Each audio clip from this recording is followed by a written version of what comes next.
Good morning to all of you. चलो बच्चों, आज अपन हिंदी की क्लास पढ़ेंगे। हिंदी की बेसिक क्लास अ से ग तक सबको आता है, ठीक है। लेकिन इसमें कौन से वर्ण को क्या कहते हैं, ठीक है ना। हिंदी वर्णमाला के बारे में अपन को अच्छे से जानकारी होनी चाहिए, क्योंकि हिंदी अपनी मातृभाषा है, ठीक है ना। इसलिए इसके बारे में अपन को पूरा नॉलेज होना चाहिए, ठीक है। चलो, तो आज की इस क्लास को स्टार्ट करते हैं। सबसे पहले सबसे बड़ी प्रॉब्लम आती है, आपका उच्चारण सही नहीं होता है, ठीक है ना। तो अपन को अपनी हिंदी मातृभाषा है तो उसका हर अक्षर, हर वर्ण अच्छे से अपन को उच्चारित करना है, उसके बारे में पूरा नॉलेज होना चाहिए, ठीक है। तो चलो आज की क्लास स्टार्ट करते हैं। अ, आ, ई, उ, ऋषि। देखो, इसको आराम से पढ़ा जाता है, ठीक है ना। अ, आ, ई, ऊ पे थोड़ा जोर देते हैं, ई पे बड़ी ई है तो उस पर ज़्यादा जोर, ठीक है। ऋषि, इन पर थोड़ा ज़्यादा जोर लगता है। ए, आई, ओ, औ, अंग, अह, ठीक है ना। एक बार वापस रिपीट करते हैं। अ, आ, ई, उ, ऋषि। ए, आई, ओ, औ, अंग, अह। ओके, चलो आगे वाले अक्षर। क, ख, ग, घ, ण। च, छ, ज, झ, ण। ये उच्चारण एकदम सही करना है। ये च है, ये छ है, कुछ लोग इसको च, इसको भी च, सब बिगाड़ देते हैं। च, छ, ज, झ, ण। ट, ठ, ड, ढ, न। त, थ, द, ध, न। प, फ, ब, भ, म। य, र, ल, व, श। श, स, ह, क्ष, त्र, ज्ञ, श। ठीक है ना। तो आपको उच्चारण भी एकदम सही से करना है, ठीक है। अब रही बात लिखने की, कुछ लोग लिखने में भी बहुत गड़बड़ करते हैं। जो जैसा वर्ण है उसे उसी तरीके से लिखना है, ठीक है। ऋषि ऐसे लिखा जाता है तो ऐसे लिखना है, ए है तो ऐसे लिखना है। तुम क्या क्या मिस्टेक करते हो वो मैं आपको बता देता हूँ। जैसे यहाँ पर छोटा सा अपन बोर्ड वर्क कर लेते हैं। यहाँ पर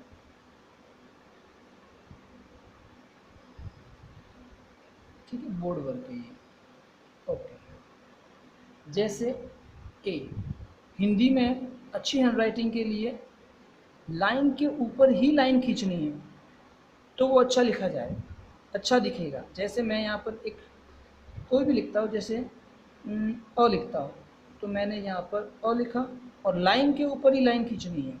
अगर मैंने इसको ऐसे लिखा होता तो देखो गंदा लग रहा है। लाइन के ऊपर मैंने लाइन नहीं खींची ना, आपको लाइन के ऊपर ही लाइन खींचनी है यहाँ पर, ठीक है। ये छोटी छोटी बातें हैं जो अपनी हैंडराइटिंग को बहुत प्रभावित करती है, ठीक है। और नेक्स्ट,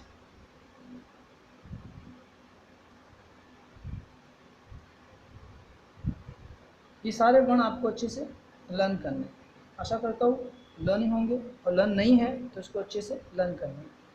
बार बार बोलना है इसको और बार बार लिखना है। देखो मैंने कहीं पर भी एक भी लाइन इधर उधर नहीं आई, लाइनों के ऊपर ही लाइन खींची है, ठीक है। और अच्छे से इसको लिखा है। वैसे ही आपको अच्छे से सब मिक्स मिक्स नहीं लिखना है, वर्णों के बीच में थोड़ी छोटी थोड़ी जगह होनी चाहिए। देखो मैंने कैसे लिखा है वैसे ही लिखना है, ठीक है ना। अब बात आती है इसमें और जानकारी की। ये तो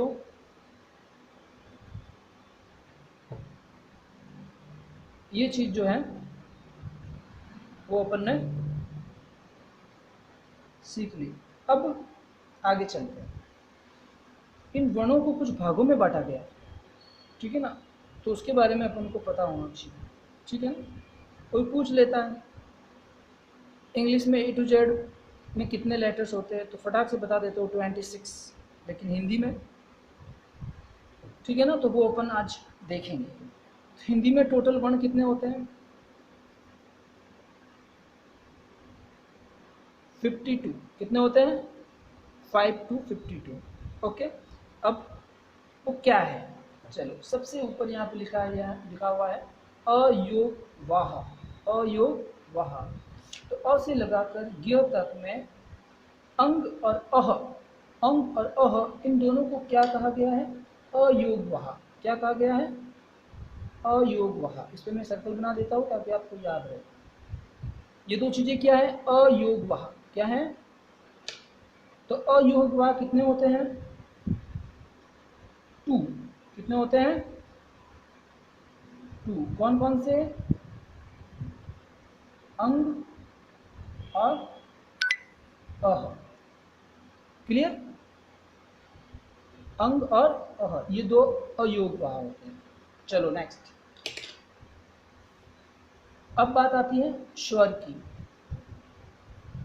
स्वर कितने होते हैं? जब ये दो अयोगवाह हो गए तो यहाँ से काउंट करो, 1 2 3 4 5 6 7 8 9 10 11। कितने हैं? 11। 11। कितने हैं? 11। तो स्वर कितने होते हैं? 11। ठीक है, कौन कौन से वो भी लिख देते हैं, कौन कौन से। चलो स्टार्ट करते हैं। स्वर कौन कौन से, इसको अच्छे से याद करना है। अ, आ, ई, बड़ी, ऊ, बड़ा ऊ, ऋषि, ए, आई, ओ और औ। ये जो है अपने स्वर हैं। तो स्वर कितने होते हैं? 11। कोई भी पूछे भाई स्वर कितने होते हैं तो फटाक से बोलना है 11। और कौन कौन से, तो अपन को पता होना चाहिए। अ से लगाकर अंग तक, इसमें से अंग और अह तक, ये दोनों तो होते हैं अयोगवाह। और उसके आगे अ से लगाकर आउ तक ये होते हैं स्वर। अब बात आती है व्यंजन की। व्यंजन कितने होते हैं? चलो, व्यंजन होते हैं 33। कितने होते हैं? 33। 33। कितने होते हैं? 33। कौन कौन से? क ख ग घ ण, च छ ज झ ण, ट ठ ड ढ ण, त थ द ध न, प फ ब भ म, य र ल व श, स स ह, यहाँ तक। क से लगाकर ह तक मैं यहाँ लिख देता हूँ। क से ह तक, क से ह तक ये 33 जो है ये क्या है? व्यंजन। चलो काउंट कर लेते हैं। 1 2 3 4 5 6 7 8 9 10 11 12 13 14 15 16 17 18 19 20 21 22 23 24 25 26 27 28 29 30 31 32 33। ठीक है, 33 होंगे। ठीक है ना? तो व्यंजन कितने हो गए? क से लगाकर ह तक कितने व्यंजन हुए? 33 होंगे। अब बात आती है अतिरिक्त व्यंजन की। कौन से हैं? अतिरिक्त व्यंजन। अतिरिक्त व्यंजन क्या होते हैं? जो इसके अंदर नहीं होते, ये अलग से होते हैं। कौन कौन से? देखो यहाँ पर क्या है ये? ड। अतिरिक्त व्यंजन कितने होते हैं? 2 होते हैं। कितने होते हैं? 2। कौन कौन से? ड और ढ। आप कहोगे सर यहाँ पर भी तो है ना? नहीं, ड और ढ, इसके नीचे बिंदी नहीं है देखो, और इसके नीचे बिंदी है, ये अलग है। इनको अतिरिक्त व्यंजन बोलते हैं। क्या बोलते हैं? अतिरिक्त व्यंजन। क्लियर? अब आगे चलते हैं संयुक्त व्यंजन। क्या है? संयुक्त व्यंजन। संयुक्त व्यंजन क्या होता है? संयुक्त व्यंजन, ये जो मैंने ग्रीन लाइन खींची है ना, ये संयुक्त व्यंजन है, याद रखना है। क्षत्रिय, त्र, ज्ञ और श्र, ये 4 जो है वो संयुक्त व्यंजन है। तो संयुक्त व्यंजन कितने होते हैं? 4। कौन कौन से? चलो लिखते हैं। अक्ष, त्र, ज्ञ और श्र, ये कौन से हैं? ये 4 संयुक्त व्यंजन। क्या है? संयुक्त व्यंजन। ये अ से ज्ञ तक में अपने पूरी डिटेल्स आ गई है। अब 52 कैसे हुए, चलो अपन काउंट करते हैं। अयुग्म कितने होते हैं, 2, ठीक है ना। फिर स्वर कितने हो गए, 11। फिर व्यंजन कितने हो गए, 33। अतिरिक्त व्यंजन कितने हो गए, 2। और संयुक्त व्यंजन कितने हो गए, 4। टोटल कितना हुआ,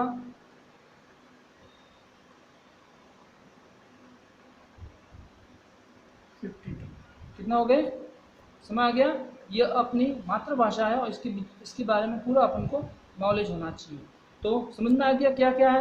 आज अपन ने सीखा हिंदी वर्णमाला में टोटल अ से लगाकर ग तक कुल पूरी वर्णमाला में 52 यानी 52 वर्ण होते हैं, ठीक है ना, जिसमें से 2 अंग और अयुग्म होते हैं, ठीक है। अ से लगाकर आउ तक यानी 11 स्वर होते हैं और क से लगाकर ह तक टोटल 33 व्यंजन होते हैं। और इसमें ड और ध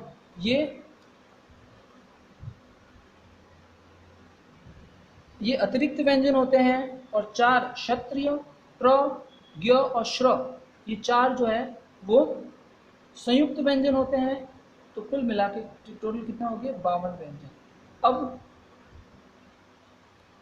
आपको कोई भी पूछे कि बताओ भाई अयुग्म कितने होते हैं, तो फटाक से मुंह से निकलना चाहिए 2। स्वर कितने होते हैं, 33। व्यंजन कितने होते हैं, सॉरी स्वर कितने होते हैं, 11। व्यंजन कितने होते हैं, 33।